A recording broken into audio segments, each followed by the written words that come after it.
All right. Hey, Travis, appreciate your patience. We're going to get started with introduction to transaction desk. First place you're going to want to start, let me share my screen.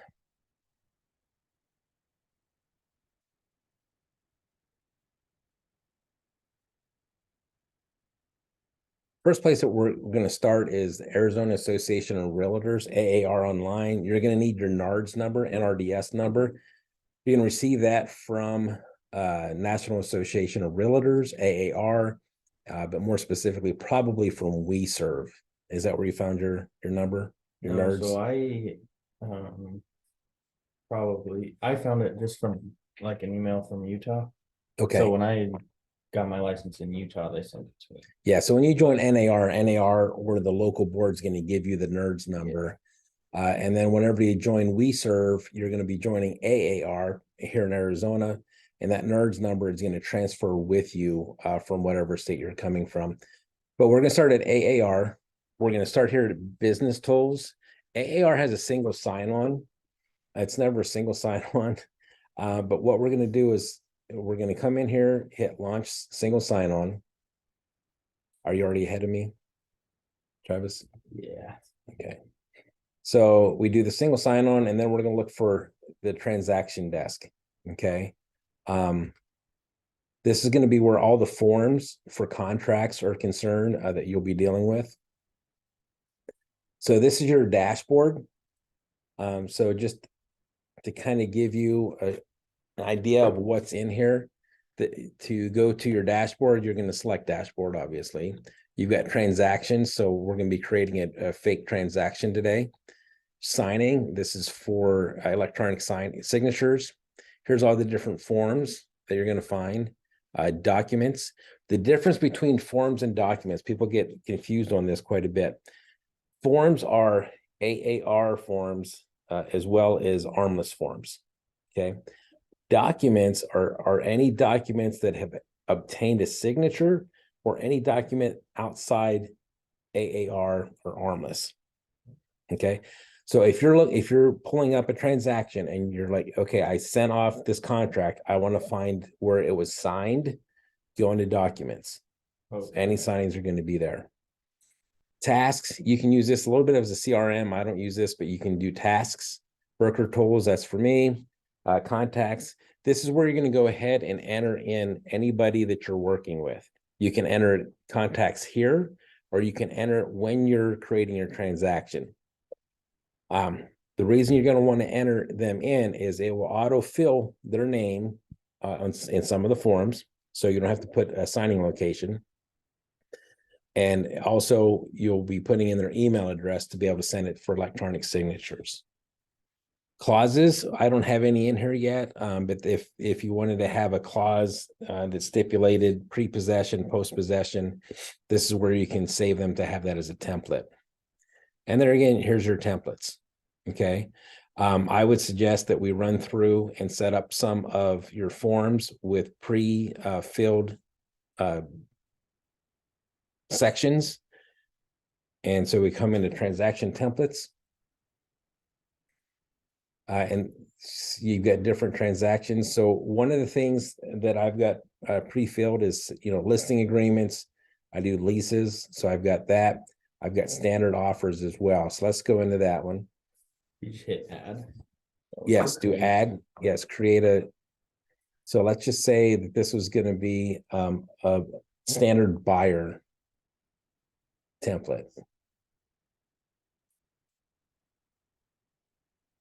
So we're going to come down to forms. Now, the problem with forms is when they change them, they just disable forms. And then that form's no longer in there, like this buyer advisory. So I'm going to go ahead and add the new buyer advisory. So I just hit this little plus button, type in buyer advisory. So when they select, update them, then add. they They the ones remove that are them. in there. Okay. Yeah. Like this HOA condo form, that form's been disabled because they changed the HOA form. Okay. So there again, I'm going to delete that. Up here where the plus sign is where you're going to add them. So I'm going to type in HOA, hit the radio button, select add. Now, this is going to be for my templates. They've also have revised the residential purchase contract, so that's been disabled. So this is going to be perfect timing for us to show you how to kind of set some of that stuff up. So I'm going to do add residential purchase agreement.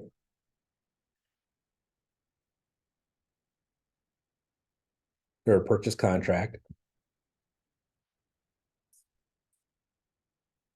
So some of your standard forms that you're going to need is real estate agency disclosure and election,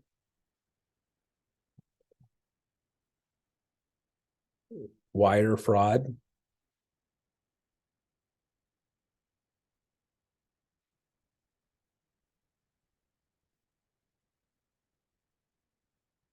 and then for your buyer advisory.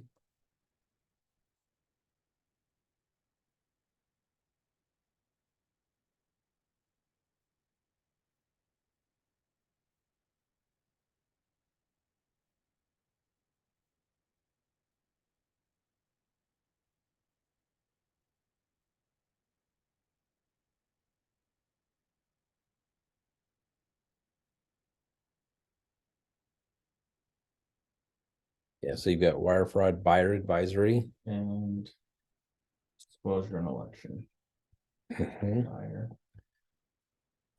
I would add market conditions advisory as well.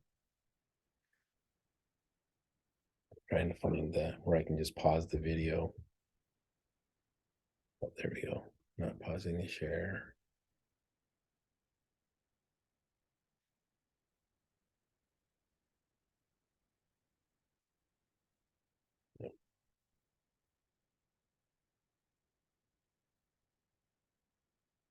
HOA addendum, HOA condominium. And that one. Market conditions advisory. Have that one. Okay. Then did you already have a residential purchase contract as well?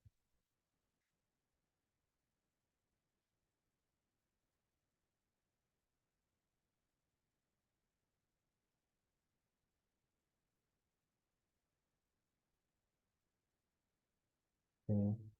And then is this residential income property addendum? Oh, that's for, No, that's for multifamilies, it sounds like. okay. Yeah, like, Yeah, so these are going to be your standard forms with a sale of a single family residence. So we'll at least get this set up.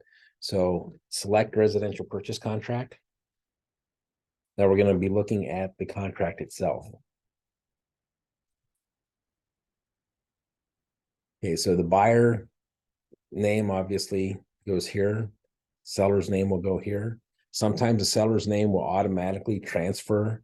There's a button in Armless where you can put in transaction desk, and it will automatically bring over some information. info from the MLS. Yeah, onto and that. I'll do that later, just to kind of show you. So some of the things that we're always going to do is probably select earnest money is going to be in the form of personal check. So now this is going to be a template. So go ahead and select the items that you think is just going to be standard for you. Yeah. It'll just help you with that process. Okay. All earnest deposit needs to be deposited with title. I've got a trust account, but it's not for transactions. So whenever a buyer goes under contract, you're going to want to get that earnest deposit to title. Yeah. Okay.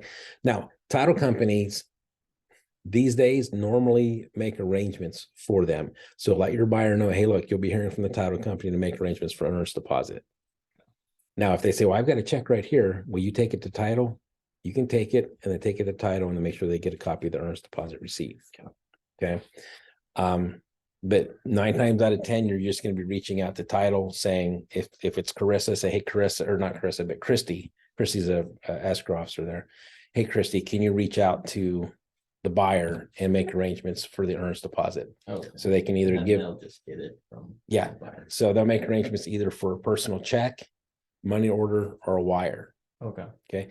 So I'm sure it's the same in Utah, but the good funds law right? So your earnest deposit can be the form of a personal check, but your closing funds cannot be. Yes. So if they have to bring funds to the table, it needs to be in certified funds or a wire to title. Okay. This is where we would aim to put close of escrow, but considering we're just setting up a template, we're going to bypass that. Here's the additional addendums that are included. We're going to bypass that because, from each escrow is going to be different. Here's where we'd ask for the fridge or washer or dryer. Sometimes, if you're going to be asking for it, you can put, if you're able to remember to get the model number or the make or find that, you can put that in here to describe it. Okay. Or you can say as seen on whatever the date you viewed the property. Okay. Okay. Now, one thing that I would caution you is if your buyer tells you they want the washer and dryer, right? So make sure you put it in here. And if there's photographs in the MLS of the fridge, washer, dryer, make sure you save that to your file when you make your offer, because then you can come back and you make sure that at least the pictures match up. Yeah. Right. Okay. So also your inspector is going to go out there, just ask your inspector, hey, can you snap a picture of the fridge, washer, and dryer so we can have a record of what was on site? Yeah. Now they're probably not going to check to make sure that they're in working order because that's not part of the real property. Yeah.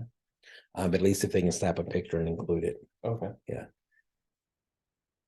Financing, you never know what type of loan you're going to get. So this is just going to be where you indicate conventional FHA or VA. Seller concessions are here. There again, we're just working on a template. Appraisal costs, it's a negotiable item. Now, this section here where it says that the initial appraisal and the fee will or will not be applied against seller concessions. This one is a strategic button, if you will. If you're asking for 3% towards closing costs, okay, and you want the seller to pay for the appraisal, if you want the appraisal to be a part of the 3%, you say will. Okay. If you're trying to get them 3% plus the 3%. seller to pay for the appraisal, Okay. you'll put will not. Okay. Okay. So this is where you would fill in your title company. Now, this is where I put this in. Because I always want to ask for my title company. They're here in Chandler. I forget what their address is. And then you would put in their phone number. I can't think of it right now, but you would go ahead and just pre-fill this in if you want to work with a specific title company all the time. Okay. Right? Yeah. Plus, if it's already in here, that just saves you time when writing your offer. Prorations of assessments or fees, I always just leave that alone and say it's prorated. There again, each scenario difference, could each escrow could be different. So there could be an instance where you wanted to select other and outline what that term is going to be. Lead-based paint disclosure, if the house was built in 1978, you need to make sure that they initial here. I would always select that as well because you need to cover yourself. If the lead-based paint disclosure is in the MLS under documents, you can select here or here. 9 times out of 10, that's not in the documents. Yeah. Okay. Legally, it's supposed to be, right? Yeah. So if you have a house built prior to 1978, as your broker, I'm telling you, get that lead-based paint disclosure filled out when you take your listing agreement and upload it into the MLS. Okay. This is where you cover your warranties, due diligence, your inspection periods. Majority of the time, you're just dealing with a sewer system. So I always have that selected in my template too. If I get out and find out it's a septic tank, then, you just change that.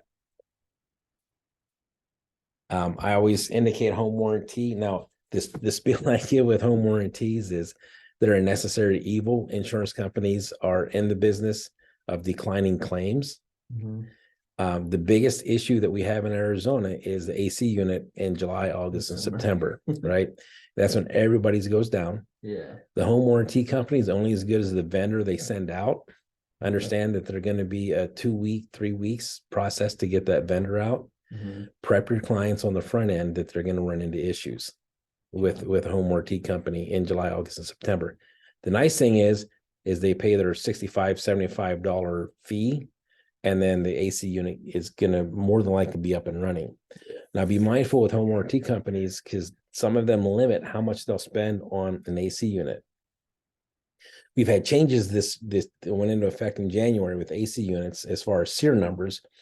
So AC units have gone from like $7,500, $8,000 to probably $13,000 just this year. Just because of the new laws, what the AC guys can and can't do to fix units. Oh, So, this is a great plan, but make sure that, the home warranty companies, make sure you let your clients know to contact the insurance company, the home warranty company, excuse me, and have that discussion with what's covered on the AC and not. okay. Okay. Do not tell them it's covered under this warranty and it's not covered under this warranty. Okay. Just have them call. And have them make call. Sure. Okay. Yes. Put that back on them. Okay. So now there is a home warranty company out there that covers more of the AC unit than others, but let them find it. Okay. Point them in the direction of a couple different warranty companies. And you can say, hey, look, I would start with maybe First American Home Warranty, and then call Old Republic, and then throw a third warranty company in there too. Okay. So they have options. Just let them know it's their choice, not yours. So if there's any additional terms that you wanted to add when you're doing the contract, this is where you're going to do that. Okay. The risk of loss, that's just your insurance. Terms of acceptance, that's nothing. It's going to be pre-filled. Now, since you're working for the buyer, you're going to want your contact information in here. Now, honestly, whenever you set it up and actually you're signing, I think it's going to be pre-filled actually from transaction desk. So we're just going to save it. So that's just as far as templates are concerned. Okay. Wait, So where did you save that? I just hit, File and then. yeah, I just hit file and Okay. save. Okay. Now, anytime you back out of this, it automatically saves. So anytime you back out, saving it is a moot point because it auto saves. Yeah. But they put that in there for people like me that just have the need to hit the save button. Okay. So you can do save and exit, or you can save as like a PDF, from a print perspective. Mm-hmm. All right. So that's just quickly on transaction desk. Now let's get into that for your templates. We're going to get into the nitty gritty here. So I'm going to pull up one of my listings, and I'm going to show you from the MLS how to get this transferred over to transaction desk to where some of the information is already pre-filled. Okay. And then we're going to walk through a mock signing session, a mock contract completion and a mock signing session. So let's do Los Lagos, the open house that Travis did. Okay, so here's the listing. You're going to go into hit this transaction desk button here. It's going to automatically transfer over to transaction desk. And it's going to walk you through, if you were to hit the create transaction button, it's actually going to do that for you. So this is the create transaction button right here. And it's already dove us in. Yeah. You can put the name in however you like. Typically what I do is I'll do the address, and then let's just say I'm working on for a particular client. Because once you get in here, if you're busy, you're hoping that falls down in the line. Like it pulls up the last transaction you worked, right? So Lord willing, in time, you'll be working a bunch of transactions at any given time. Yeah. So you want to put an identifier that you're going to be able to quickly remember. And for me, it's always a client's name. I can never remember addresses. Yeah. Right. Yeah. So I'll just put in their name. Okay. Your template is going to be, now this is where you can refer to your template. So your buyer template, standard offer, and it's going to import the data from the MLS. So I'm going to hit create. It's going to take us through a couple phases here. A lot of these phases I just run through and don't even bother with. Okay.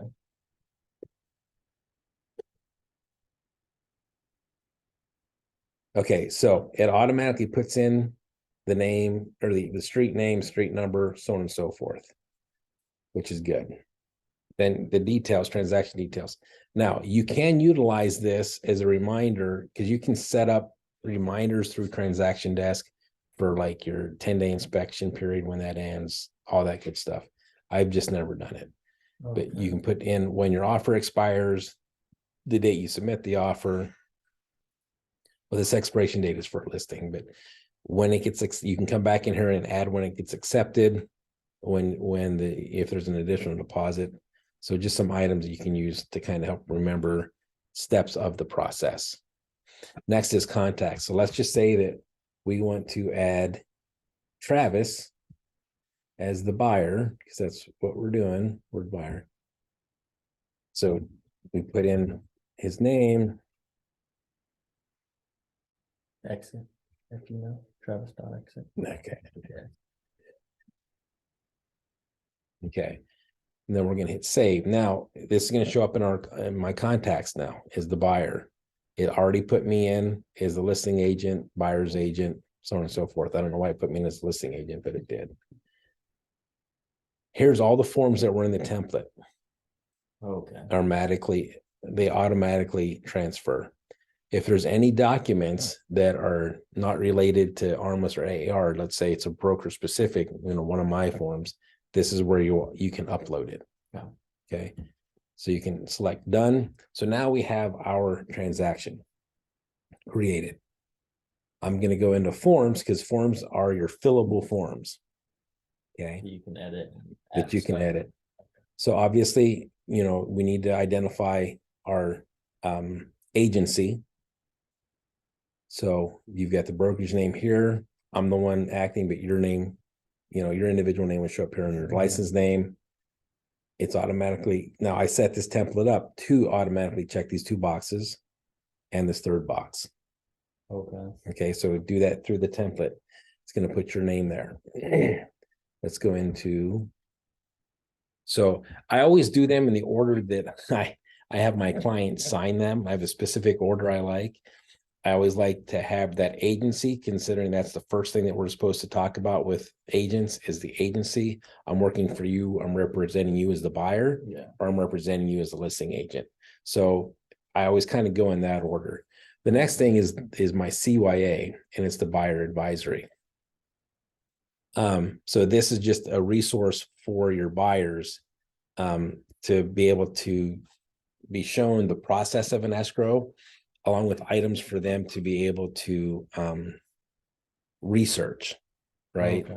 So it's They gonna have questions on certain things. So like it talks about the different forms, and then once we get past that, then it starts talking about repairs, the inspection period, right? So it's a good disclosure. This is required on every transaction where you represent the buyer.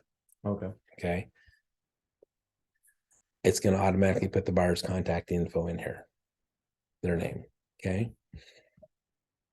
And now we're going to go into the purchase contract, because once I've got the agency lined up and once I've made sure, now in time, you'll realize you won't need to go into the buyer advisory. It's automatically going to be there. Yeah. Yeah. And if there's a fluke when you go through your signing session, there's a simple way to go ahead and add their name as well, where you don't have to type it out. So here's a contract. So the house is vacant. So and that's how I put it in there. The sellers, let's just say John Doe. Sellers are Mary and Rodney Bevel. I do know their name. So we're on the market at what, 546,990.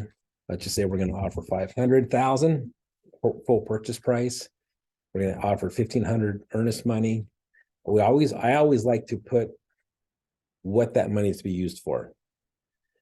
Down payment and prepaids and closing costs, which is actually, I should have filled that in. Let's just say they're going to come in. Let's use this number. Put 2,000 just for math, easy math for me. I want to. What's 12 in, like, what is that line for? Line 12. Okay. Yes. So line 12 is going to be your additional down payment. So let's just say that they're going to come in, 10%. So they're going to come in 50,000. So we're going to put 48,000. because the 2,000 above it right here Goes in. goes towards the down payment, Okay. right? So this is going to be additional funds to close. Then this amount is going to be your The loan amount. loan amount. Okay. New loan amount. And I forgot, I normally have these already filled in, and so I typically don't need to do this, but so this is kind of how this aspect of the contract gets completed. Okay. Let's just say that it's going to be cash, right? So then this line would show $498,000 cash to close. Yeah. Okay. And then you would not have a Oh, line it's 13. zero. Yeah. Okay. Yeah. You just leave line 13 blank. So we're coming in personal check. So we want to close this month, March 31st. So there is an HOA. So we select HOA addendum, right? Their fridge is gone out of there, right? Yeah. Yeah. And there's no washer or dryer. So we're not asking for anything, but this is where you would ask for it again.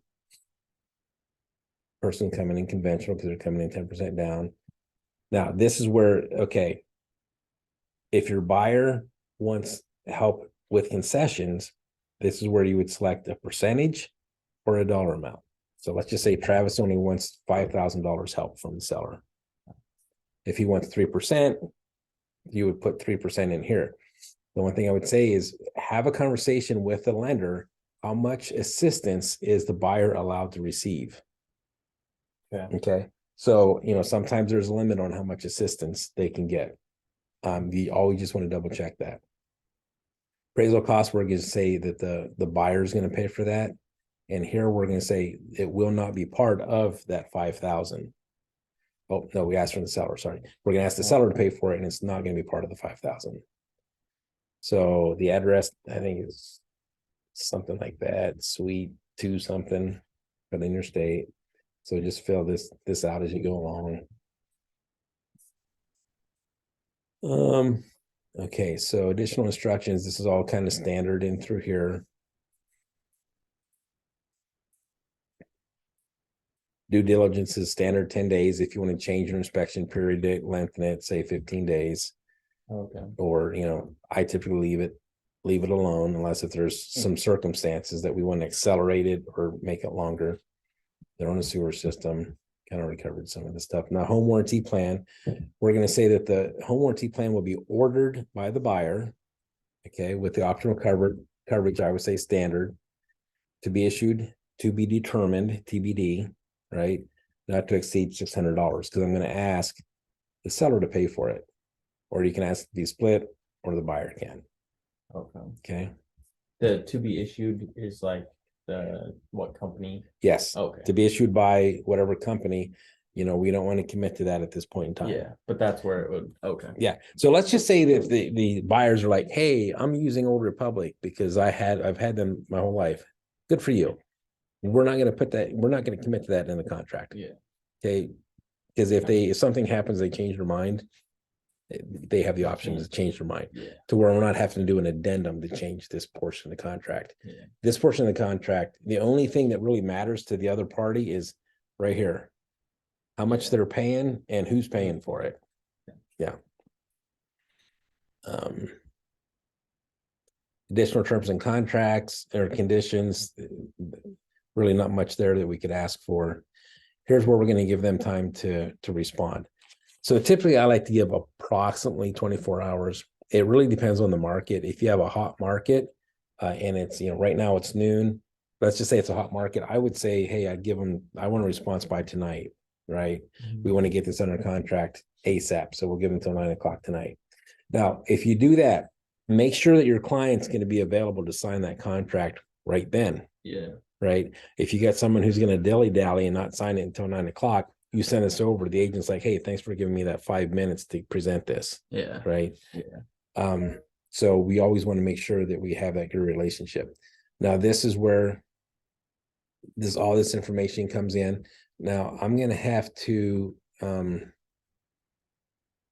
figure out why Exit Realty is not here. But make sure you change that. All right. And then we save and exit. All right. So we got 9 minutes left. Hopefully I can kick this out. So signing session. So you've got these other forms you can go in and just refill. Signing session. Whatever order you select the radio button is the order is going to show up in your signing session. So there again, I go through the same process. I do the real estate agency, buyer advisory, residential purchase contract. There's an HOA in there, but I'm hoping that I uploaded the documents in the documents tab because that'll convert over from the MLS. Oh, okay. Okay, so wire fraud advisory, market conditions advisory, and I think that's it. So we're going to go to the basket, hit that new Authentisign button. Now I'll show you where you can upload documents as well, but this is going to go ahead and start your signing session. Okay, so this is how you're going to start that. So we're going to add participants from the transaction because Travis is in there. I don't need to sign anything. So we're just going to hit select. So now it should go in there, and anywhere Travis needs to sign, it's going to go ahead and put that. That's nice. So just when you go through this, you're just going to be looking to make sure that those signing place locations are already inserted, because sometimes it gets fluky where it doesn't want to do it. So you've got your advisory, you're in your contract. So now you're looking also for initials. This is where I take a second or third or fourth look at my contract just to make sure that I made all the terms properly. Signing or initialing location, initial location. I removed this one because the house was built after 1978. So all my signing locations are good.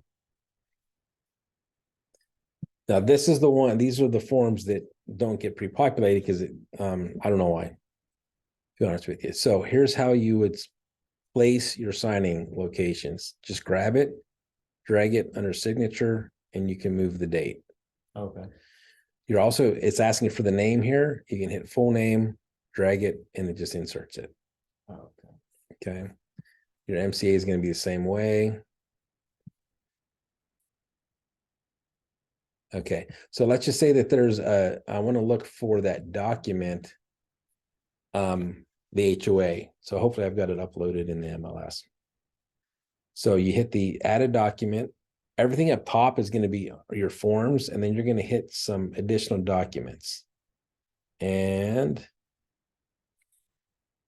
it doesn't look like I have that uploaded, but you can come back here and you can add that form. So if you get somebody lazy like me, apparently, that didn't upload the HOA addendum, you can go ahead and upload this. Now, what I would say, page one, do not fill out on their behalf. Okay. That's all the info that they Disclose to you. Yes. Okay. So do not fill that out on their behalf. This is where you would go in and select who's going to pay for a transfer fee. Now, the way I do it is if they're too lazy to upload it, seller's paying for everything. Yeah. Which I'm glad I checked that out. So you can hit, there you saw I just hit the text box. So now I can type, hit text and through a text box here. So I can go ahead and put my X. You can also have them check the box here, right? So then that'll automatically fill that in. Okay. Okay. Then you just move it to wherever you want it.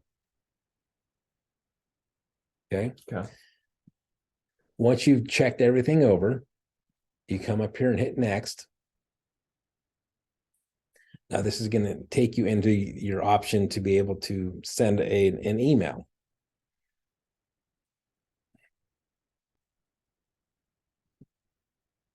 I don't even know what my username is. No, I have all my stuff saved, so it'll auto save it. If it's logged out, I just click on it, and then I don't know what it. Yeah, I don't know why. Okay, so the neat thing about here is, I'm just going to get out of here and log in the way I normally go. Every now and then it gets squirrely. So let me go into, I don't need this one. So So now I went, just so you know, if you get in there and you're working on something funky happens, you just come right back into your transaction desk. It's going to be in your dashboard. Come to signings on the right here. And it should pick up where I left off. So I'm still in the draft phase. So I hit next. Finalize setup. Here's where you can customize your emails.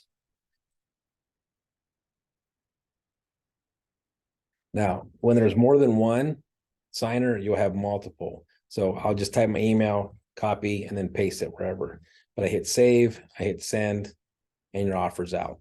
Oh, Where you're going to find that after they sign, let me show you this referral that Travis and I did. So this is where I sent this up. When you come into your documents, or when you come into your transaction, go to documents, and then it's going to show you all your signed documents. So this one was signed at 7:35. So that was when I signed the form itself that I sent you, right? And it's going to show where I signed it. And then down below, then you come back to home, and then this is the one that I sent to you and that you signed. okay. So that's where you find it. Can be emailed very easily. Hit the radio button, that little basket button, and then find the email. And then you can, if you're already in there, great. If not, you just type in the email address. And then that sends the signed copy to them. That sends a signed copy to them. Oh, And then you just send your email. You can send it as a link or as an attachment, and I always just send it as an attachment. okay. Okay. All right. So I'm going to end this session. I got just 2 minutes left, and then Travis and I are going to talk. Hopefully, this will answer a lot of questions, or at least get you on the path of being able to do transaction desk.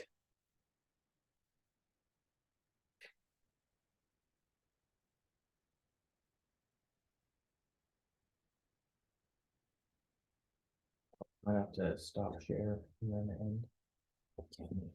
And